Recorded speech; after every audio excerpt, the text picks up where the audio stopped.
വൈറലായിക്കൊണ്ടിരിക്കുന്ന electric garlic പീലറിൻ്റെ ഒരു genuine review കണ്ടാലോ? ഇതേപോലെ ഇങ്ങനെ മണിയായിട്ട് ഗാർലിക് നമുക്ക് പീൽ ചെയ്ത് കിട്ടുമെന്ന് നോക്കാം. ഞാൻ ആമസോണിൽ പ്രോഡക്റ്റ് ഓർഡർ ചെയ്തു. അങ്ങനെ പ്രോഡക്റ്റ് വന്നു, നന്നായിട്ട് വാഷ് ചെയ്തിട്ട് അറ്റാച്ച്മെൻ്റ് ഒക്കെ എടുത്ത് അങ്ങോട്ട് ഫിക്സ് ചെയ്തു. ബാറ്ററി ഫുൾ ചാർജ് ആവാൻ ഒരു 20 മിനിറ്റ്സ് എടുത്തേ.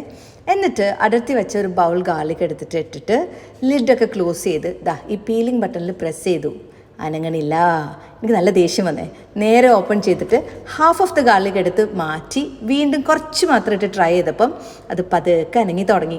ഇടയ്ക്ക് സ്റ്റോപ്പായിട്ടും നിരങ്ങിയും അനങ്ങിയൊക്കെ ഒരു 5-10 മിനിറ്റിൽ ഇങ്ങനെ ഫൈനലി കട്ടായിട്ടുള്ള പീലിൽ പൊതിഞ്ഞ് ഒട്ടി നമുക്ക് അല്ലികൾ കിട്ടി. ഇനി ഈ പീൽസ് സെപ്പറേറ്റ് ചെയ്യാൻ വേറെ ടൈം എടുക്കണം.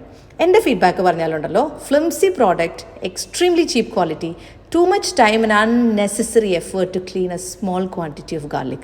ഇതിൽ നല്ലത് ചുമ്മാ നമ്മൾ കൈ കൊണ്ട് തന്നെ ഗാർലിക് പീൽ ചെയ്യണത് തന്നെയാണ്.